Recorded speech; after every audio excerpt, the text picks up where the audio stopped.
Good morning, everyone. Welcome to the Marine Water Finance Administration Committee and Special Board Meeting of the Board of Directors of Marine Water for Thursday, January 23rd. May I have a roll call, please? Good morning. Director Ranjiv Kush. Here. Director Larry Russell. Here.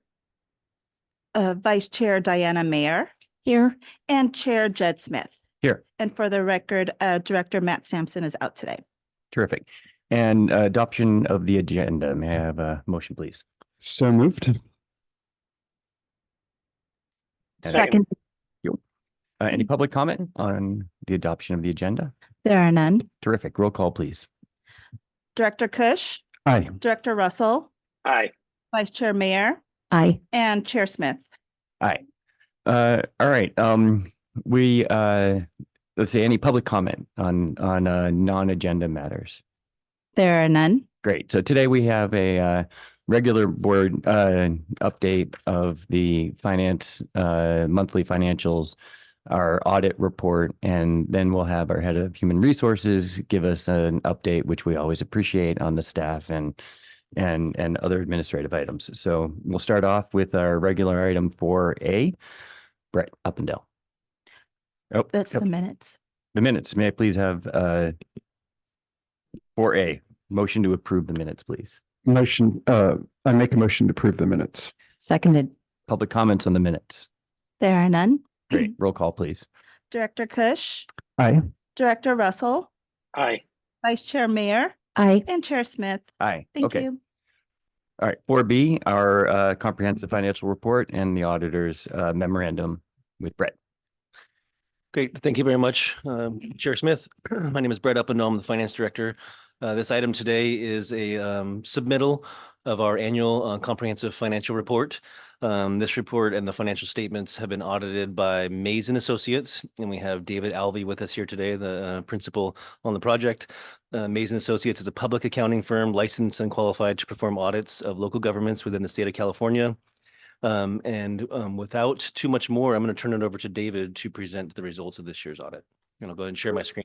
I have the presentation on my side. Okay, I was wondering who want to do it, Brett. Thank you.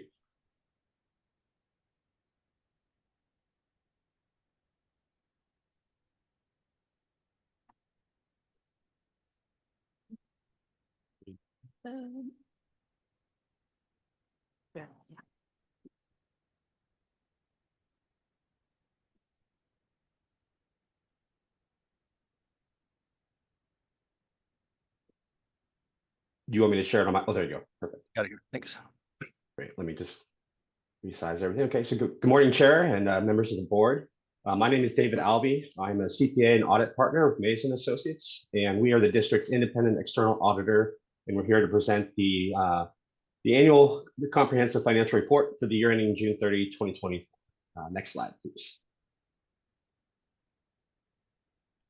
So I kind of want to go just a little bit of a background before we jump into the actual report itself. We break up our audit into two different categories, or two different phases. The first phase is called the interim phase, and that was done back, I believe it was in April. And we come in and we look at the district's internal controls. We're looking at journal entries, we're looking at disbursements, payroll, that sort of thing. And we want to get an idea of the internal control environment, the checks and balances that are built into the system to ensure not a single person can initiate, approve, and book a transaction without a second set of eyes or some kind of review or supervision. Because if somebody could do all three of those, then that could be ripe for error, but it also could be ripe for fraud. So once we get an idea of the internal control environment, and backtracking a little bit, when we look at the internal controls and we're looking at disbursement samples and payroll samples, if, for example, for payroll or for disbursements, if we find an instance where you're not following your purchasing policy on the purchase of a $1,000 piece of equipment, that would hold just enough clout with us if that was a $100,000 piece of equipment. So we're just making sure that the bones are good. And then after we're done with that, and we get an idea of the environment we're working with, we come back at final after the books are closed. And now that's when we're looking at the numbers. That's where we're looking at balances and materiality comes in. We're sending those confirms to your banks. We're looking at your cash receipts and your revenue. We're looking at your debt and your pension and your OPEB, and we look at the balances. We conducted our audit in accordance with generally accepted auditing standards in the United States. And I'm pleased to say on page 1 through 3 of the report is our audit opinion. And technically, that's the only piece of this report that my firm owns. And I'm pleased to say that is an unmodified or clean audit opinion. And that's the highest level of assurance that a CPA firm can give it. So congratulations, you passed your audit. Next slide, please. So looking at the actual financials and just do some quick highlights. On page 14 and 15 are the statement of net positions. They're comparative, so it's kind of nice that you can see both years of how you're doing there. For the year June 30, 2024, you ended the year with a net position of $307 million. That was a $40.5 million increase over last year. Some of the big liabilities on your books are your pension and OPEB. So your net pension liability was $114 million, and that was a 3.3 increase over last year. And your OPEB liability was $23.8 million, and that was a $6.4 million increase over last year. And a lot of those increases are due to, one, just timing of things, interest on your pension and OPEB liability, and changes in experiences. Next slide, please. So looking at your statement of revenues, expenses, and change in net position, that's on page 16. You ended the year with revenues of $140.3 million, and that exceeded your expenses of $99.8 to show that increase, like I said in the previous slide, of your net position of 40.5 over last year. So revenues minus your expenses, and then you had an increase in your net position. Your operating revenues increased by $28.3 million or 29.2%. And a lot of the operating revenue increase has to do with water sales and service charges restructure. You guys restructured your rates, and those were effective July 1, 2023. So we're seeing that this year. Your operating revenue increased 28.3 over last year.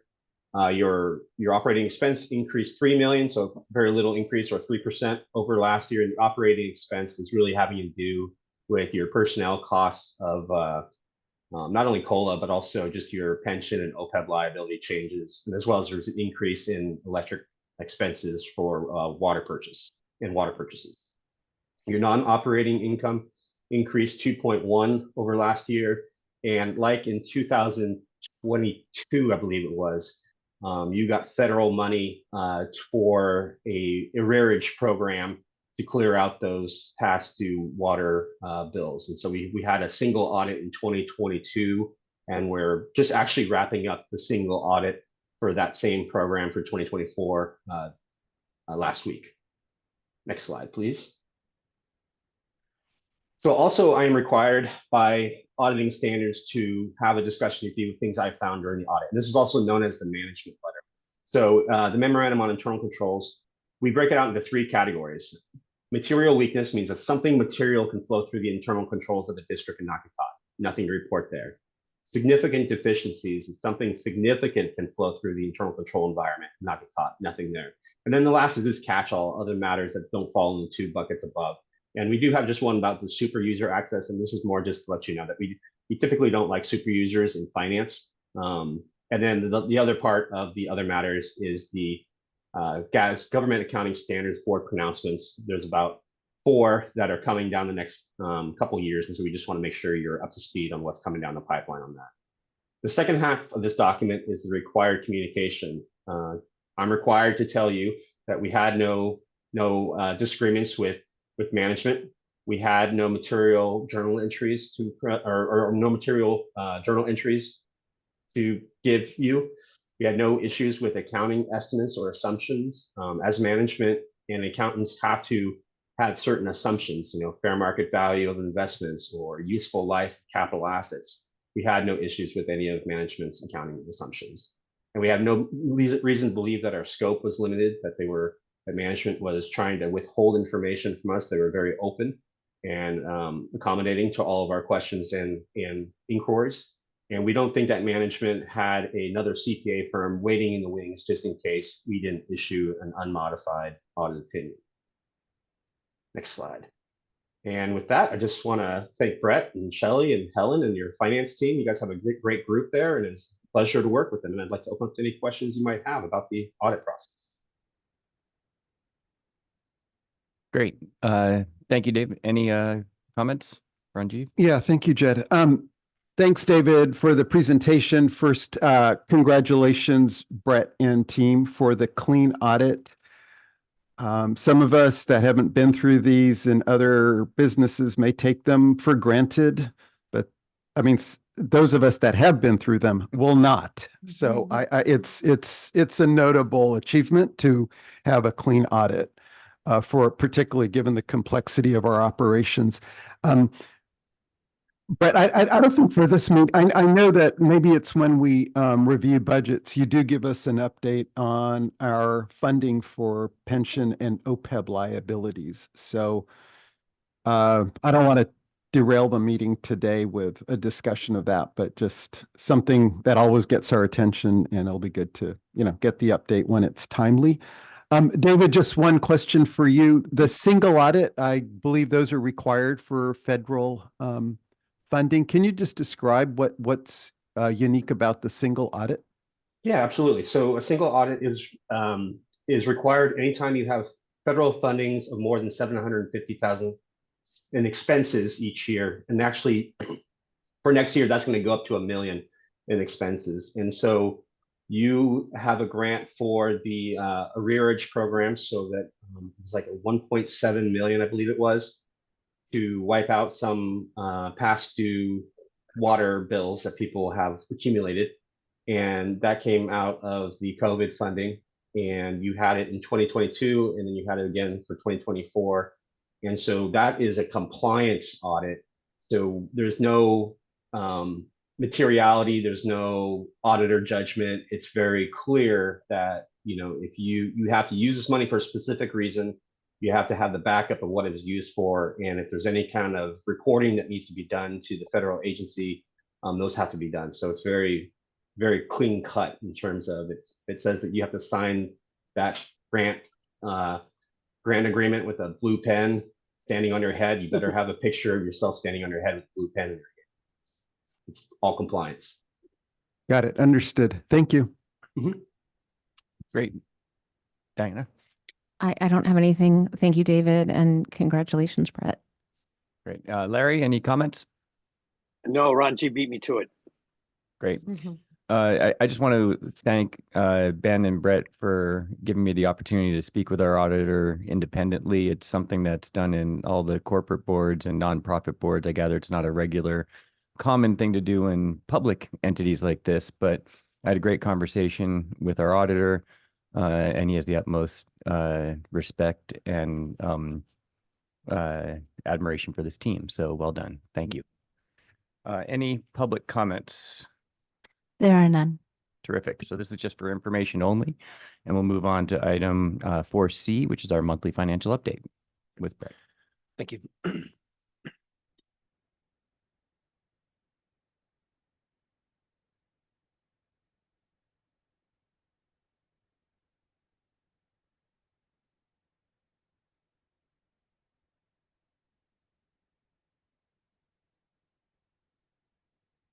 Alrighty, I'm sharing the screen here for the presentation on the monthly financials. These are, as you remember, 1 month behind. So we're talking about the end of December. So this is as of December 31st. So as you can see on the slide there, that is exactly 50% of our fiscal year from the July to June schedule. And so we're really getting into the winter months. And so as you recall, we have cyclical revenues, more in the summer, less in the winter. And so we are ahead in our revenues right now, our water revenues in terms of percent to budget. We're closer to 60% of percent to budget.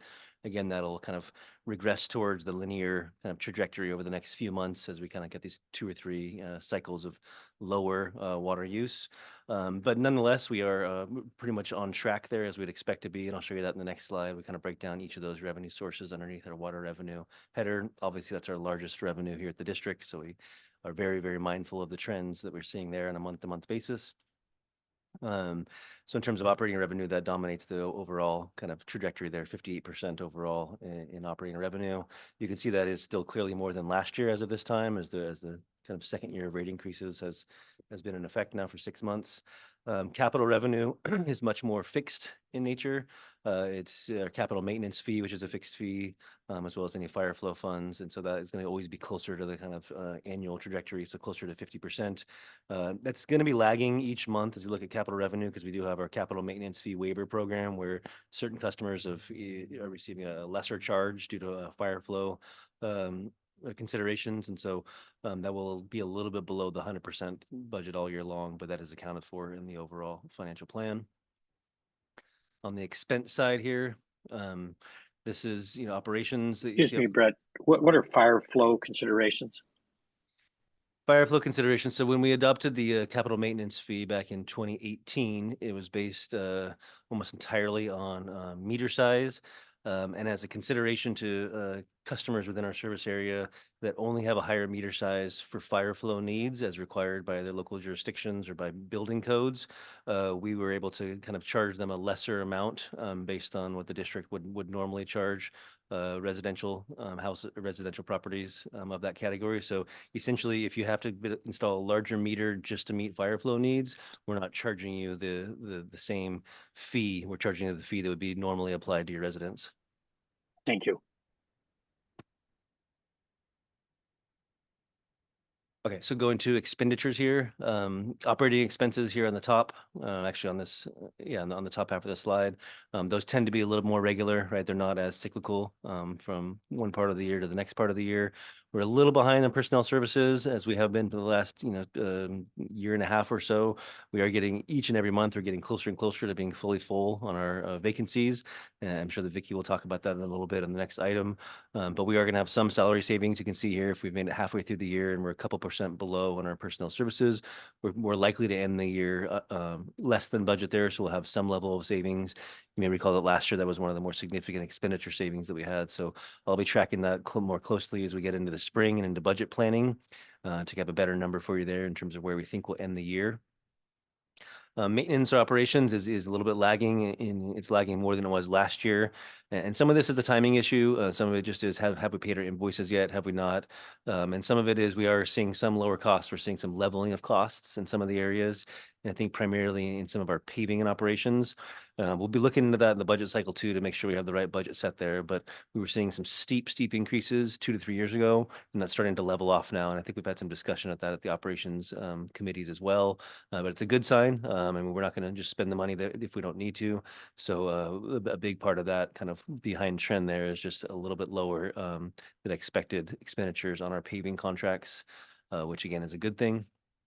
Financing costs will always be on a trajectory, along with the year because we amortize those throughout the year. So even though we pay our financing twice a year in terms of our principal and interest payments, we do amortize them to level it off for financial reporting purposes.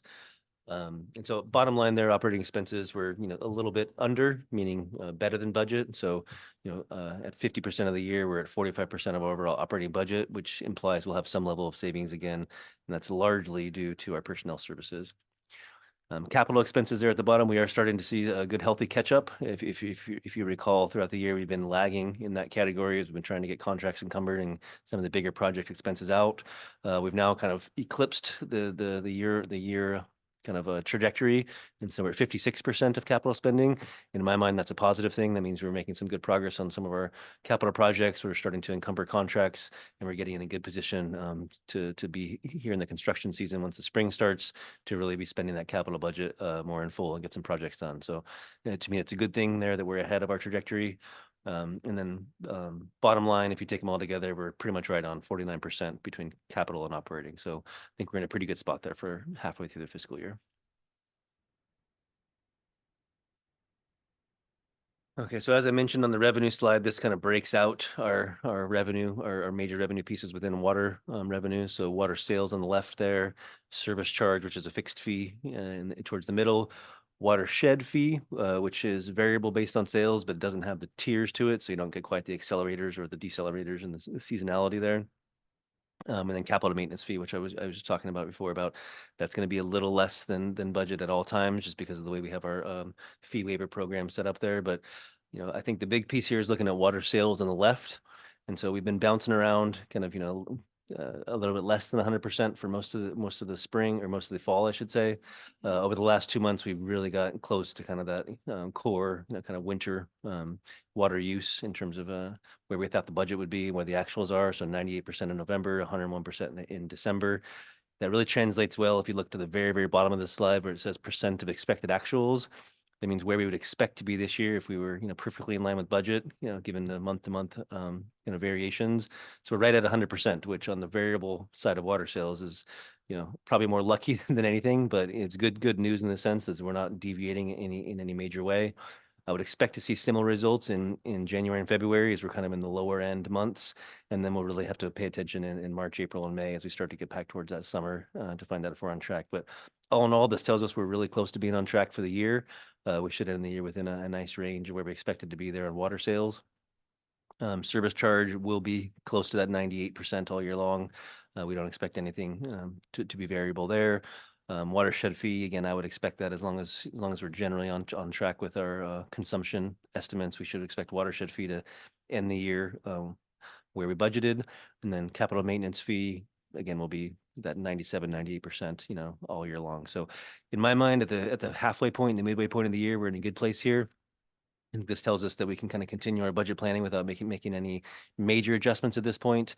I will be coming back to the board over the next few finance committees, and then in the spring for budget planning to kind of give more of a kind of an overview of where we're at budget wise, what the expenditure pressures are, if we're seeing any variations in revenue here, and what that means for our options with the next 2-year budget. But again, this would kind of start to indicate that we're pretty well on track to the 4-year financial plan. And so we don't expect any major changes as we have this next 2-year budget process. It'll just be more of a kind of ticking and tie in and making sure we have the priorities in the right place. Any questions on this slide? Brett, the budget to actuals on water sales are so close. I know we had a lot of questions about how water consumption trends would evolve, but your forecasting was pretty good. Yeah, right now it looks good. Like I said, maybe more lucky than not, but 2 years out from the kind of rate study, Yeah. I think it does show that I think we made some pretty good assumptions, safe assumptions. And I think those safe assumptions are coming true. And the next slide we have shows overall water consumption. You'll see there it's kind of been the slow and steady rebound, and makes it easier for my job when you kind of see this kind of steady, slow and steady, gradual type pace as opposed to the big swings. And so like I said, I'm happy for that, and I think it helps us make kind of a more predictable planning process as we get into the budget cycle. So it should be good. Great. Larry, any comments? Diana? No, thanks. I always find that when organizations, create a budget and then hit it, it says more than just luck, right? You're putting a lot of thought into this, and you should be commended for it. And sometimes it goes higher and lower. And what that does is it gives us the opportunity to understand what's happening in the business and what are we not able to predict. So I do appreciate that. I just have one question. What's the big variability between like February, March, and April? Why does March go down to 4 million in projected sales and then up to 7 the next month? Is that a 4-4-5 month, or how are you? Yeah, so it is that. You can kind of see, most months there's this kind of, up and down between the month before. And that's because we have a not an equal billing cycle, right? Right. We bill more customers in one month than the other, just based on geography and based on the number of accounts in the billing cycle. Yeah. And so we do have the heavier months and the lower months, and you can see that coming through, pretty much predictable pattern. What you're getting there between March and April is kind of the lowest of the lows in March, because that's, a 2-month lag looking back to essentially January usage. Yeah. And then you get to April, it's the beginning of spring, typically. And so you're kind of getting the bigger month plus the beginning of the turn back into summer. But does that mean like 3 billing cycles that calendar month? Is that why versus 2 the previous?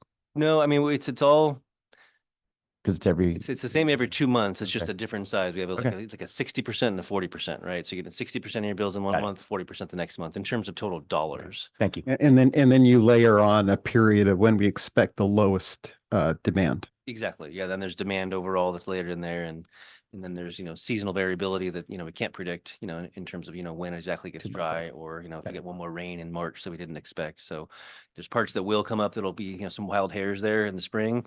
But I think when you set the budget, that's what you look at as traditional patterns, when you typically get your summer use and then your winter kind of transition, and then knowing the building cycles are always going to be kind of that 60-40 pattern. Great, thanks.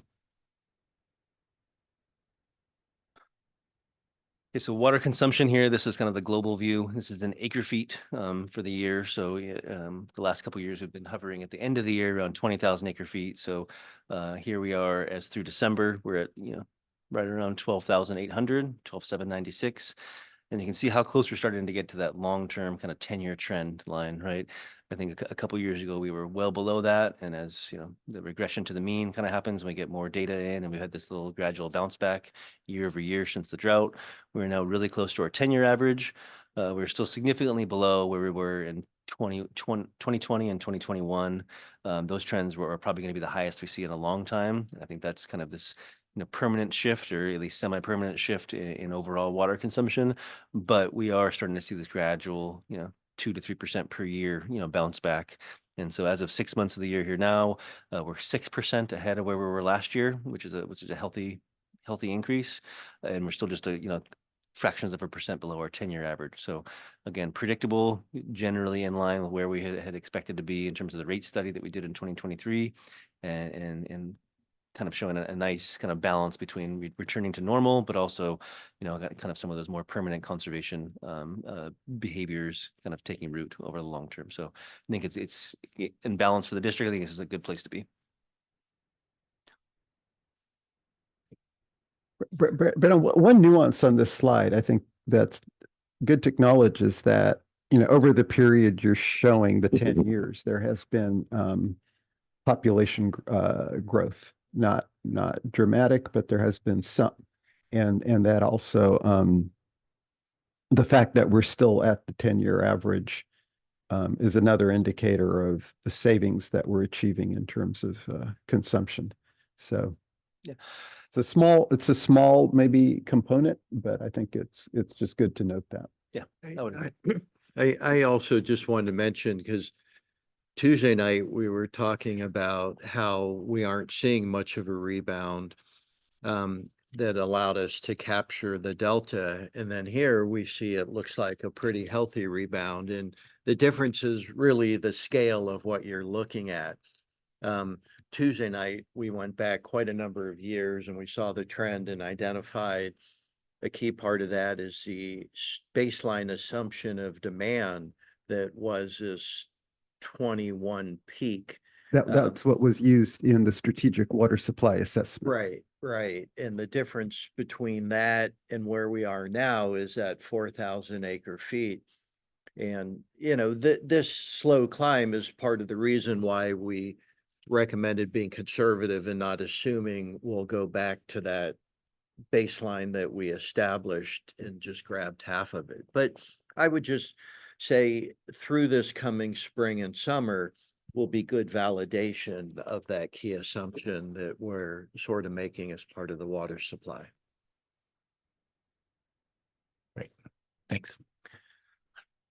All right, so this is the summary slide. Rate revenues through the first half of the year are just slightly below budget, but again, within a pretty good range. Our expenditures, operating expenditures are well below budget. Capital are right at budget, essentially where we would expect to be for now. So taken together, they're a little below budget.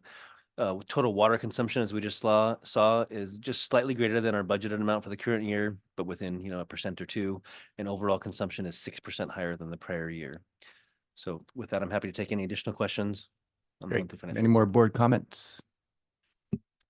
Just to comment that it's good to see, as you noted, the capital expenditure starting to track with budget. Terrific. Any public comments, Terry? There are none. Okay, great. Once again, that was just information only, and appreciate the report. Well done, team. We'll move on to our human resources report, item 4D.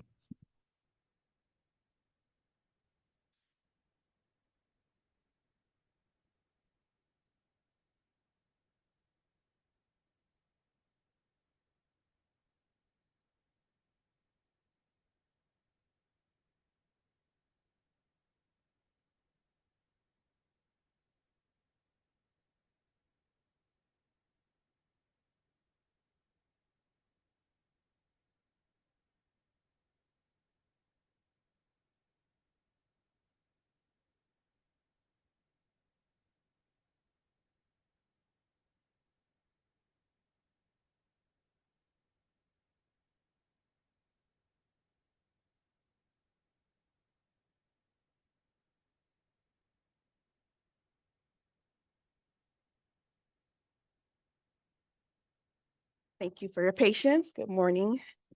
I'm Vicki Garay, Human Resources Manager for the Water District. And today I'm going to share with you some workforce data, information on employee turnover, recruitment, retention, and share with you our new onboarding program.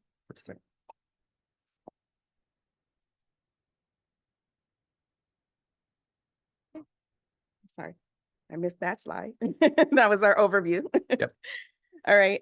So on this slide shows the ranges of years of service for our employees here at the district. 63% of our employees have over 5 years of service with the district. This workforce makeup has changed over the years, mostly to retirements. So about 4 years ago, when we would look at the screen, you would see that 75% of the employees had over 5 years of service with the district. And looking at the ones with 30 plus years of service, right now we have 3 people with 30 plus years of service, but 4 years ago we had about 9 or 10 people with over 30 years of service. So we're starting to realize retirements. And this is something that all government agencies and even public sector agents, companies were bracing themselves for, a wave of retirements. This has been going on for quite some time, over 10 years, and we are starting to experience the retirements as expected.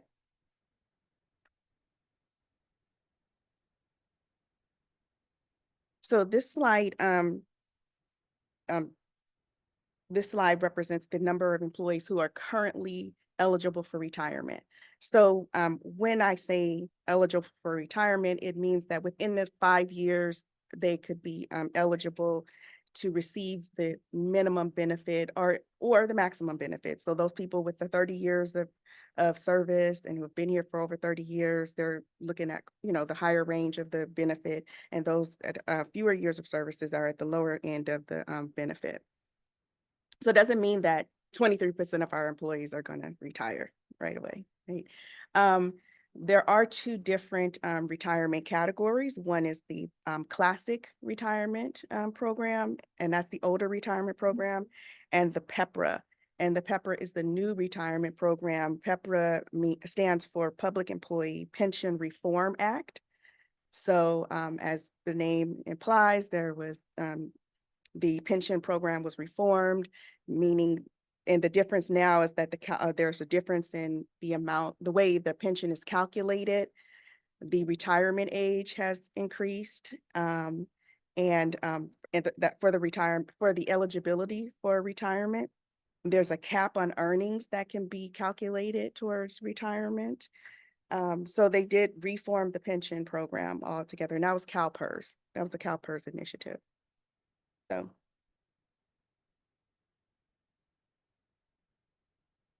So as I mentioned, as our people have retired, just the district and other employers are experiencing fewer people retire over the years, and you'll see that trend in a later slide. Okay. So this slide represents the difference. In 2021, we had almost 40% of our population, our employment population, or our district workforce rather, eligible for retirement. And now we're at 23, so we're starting to close the gap on that.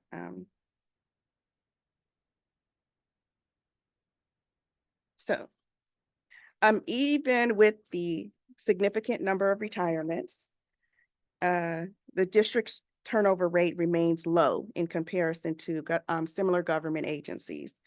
So the highlighted cells shows the district's turnover versus the turnover for similar organizations in California. And this data was provided by the Bureau of Labor Statistics. So for example, in August, we had less than 1% of 2024, and this is for 2024. August, we had less than 1% of employee turnover, where the average is 1.5. In September, we had 0.4, and the average being 1.4.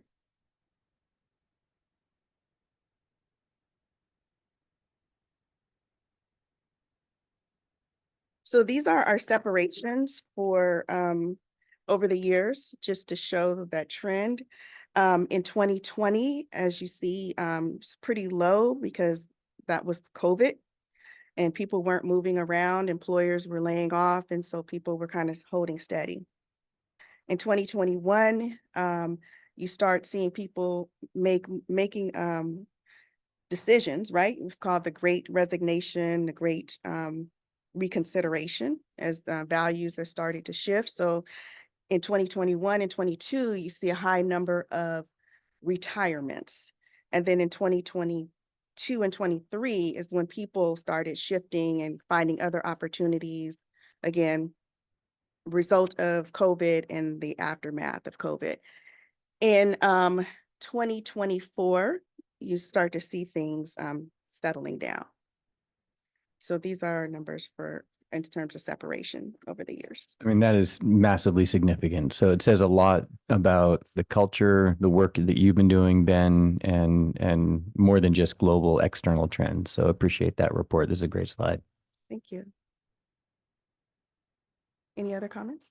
Okay, I'll move on. Thank you. All right. So to compensate for that, we needed to hire more people. So with the separations come opportunities. So the you'll see and noted in the blue bar are hires as we started to backfill for those people who retired. And the orange bar shows internal promotions, and that means that employees competed for positions with other internal employees and externally. So it was open to the public. Some employees applied and the employee actually got that position. The gray bar shows promotions through our flexible staff program, and that allows for employees to progress from one position to another in a classification series. So for example, you would have your customer service rep 1 go to a customer service rep 2 after meeting the criteria for the position. Another example would be a utility worker 1 and a utility worker 2. The yellow bar represents our seasonal hires throughout the years. And Brett mentioned this a little bit, and also according to regional government services, our vacancy rate is around 9 to 10%. Our vacancy rate is around 9 to 10%, and according to regional government services, which is a joint powers authority, our vacancy rate trends lower than other agencies similar to ours, where their trends at 13 to 15%, and we're at 9 to 10%. All right. So after we hire people, I'm going to move on to our onboarding program. So after we hire our employees, we want to keep our vacancy rate low. And so we've embarked upon a newer initiative, which is our onboarding program. We have a number of employee engagement initiatives. This is one of them. A good onboarding program helps with retention and also reduces employee turnover, and it increases productivity. So we revamped our onboarding program. So it starts with the new hire paperwork. So previously, our new hire paperwork, we would send the paperwork in the mail and people would have to complete the forms and send it out, and they were writing their names and addresses over and over and over again. Now they receive a link to go to a landing page, which I will show you in the next slide. And once they reach that landing page, they have tasks they need to complete, and those are completing their forms. The forms are pre-populated, so all they're doing is reviewing the forms, making selections, signing, and submitting them electronically. So they're not printing and bringing them all, so it's just a very efficient process. And it also shows the district in a more modern light. So we've started with that.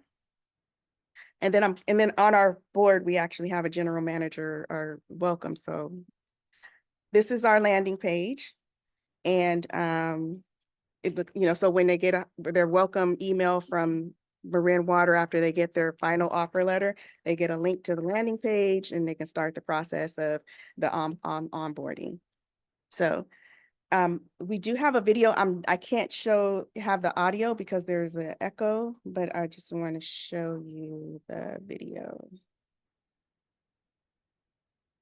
And this is a video of welcome video from the general manager. So we had a vision, we wanted a video, and our comms team delivered a great product. So we're very happy for that. So just give me 1 second, please.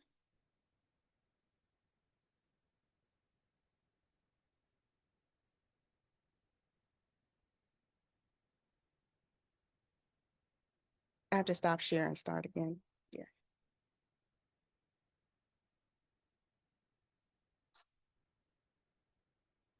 Technology. Lots of fun.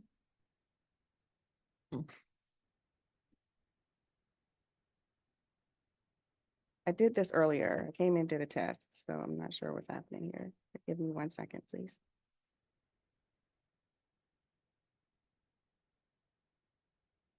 Okay. There we go. Okay, no audio, so you don't hear the soundtrack, but it's really nice. Mhm. You can do the talk over. Mhm. Welcome Really is a to nice Red Water. soundtrack. Mhm. Why can't we That's do it? nice. We could try it and see if there's no Okay. echo. Aw, Okay, I can turn Mhm. this off. It's pretty bad. If Okay. I turn up this microphone, will it's that? okay. Yeah, All right, it's fine. well, here we are. Mhm. The face of Marin. Mhm.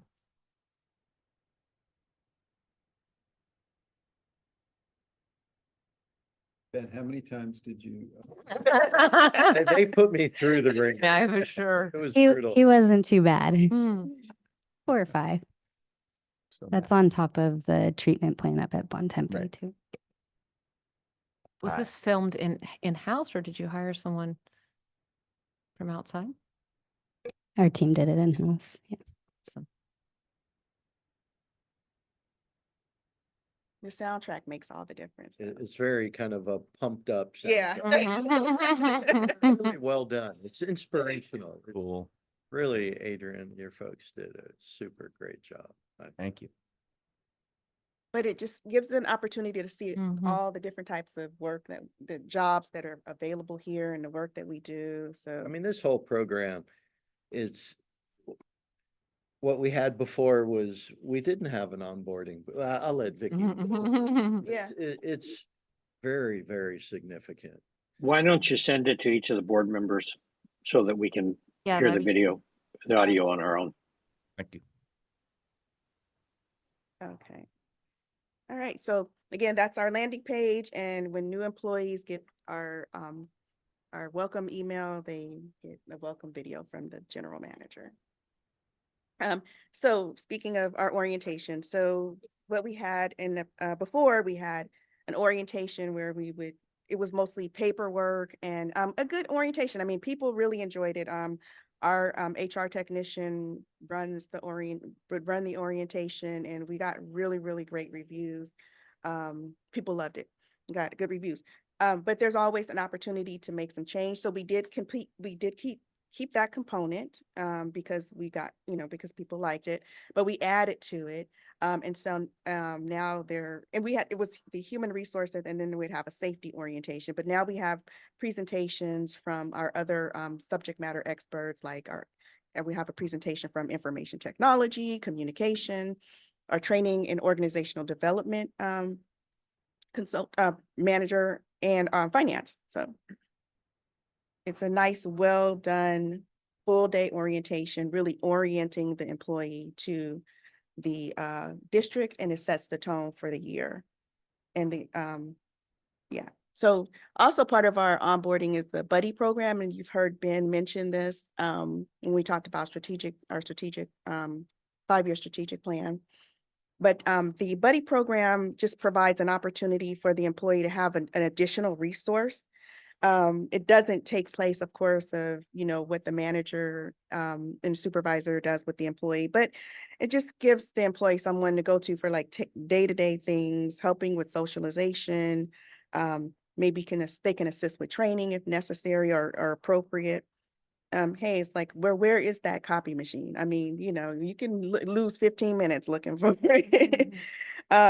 So I'm just helping to build relationships for the employee. So it doesn't work in all of our divisions. In operations, they have a system already where new hires, they rotate throughout through the different groups. And they have a lead there. So the buddy system doesn't work for that group. They have a well-oiled machine there program. And then we have a one-year check-in model. And that model is just promotes engaging with the employee throughout the year with the manager. So it's just giving them the tools to do that and to get continuous feedback and receive feedback and assist with course correcting if necessary and dealing with any concerns in a prompt manner. And then our next step, of course, continue recruitment, complete and implement the district's 5-year training district's training program, which is we're working on right now, and continue to advance our employee engagement initiatives. And that concludes my report. Terrific. Any board comments? I have a few comments. First of all, I love the buddy program. That is such a great idea. I think I'm going to steal that for some of my clients. What a great idea, and what a efficient, as you said, speeds things up. I'm also really happy to see your progressive check-in. I always say that, lawsuits happen when employees feel blindsided and don't have enough input on their performance. And I think it's great that people get so many evaluations so early on and get a sense of how they're doing. And I hope that continues as they go past that 1-year point. But that's really great to see. And I think really helpful for employees to feel engaged and to know if they're on the right track. And I'm also really pleased to see that you're hiring from inside as much as you're hiring new people. I think that's super important for employee morale as well. So thank you so much. We have some great talent in our organization. Go ahead, Sanjeev. Thanks, Jet. Vicky, great presentation, great update. It's really encouraging. You noted that following as we come out of the pandemic, we've seen this decline in retirement. It's great to see that people are motivated to stay even when they do have the option to move out. I agree that it's a great sign.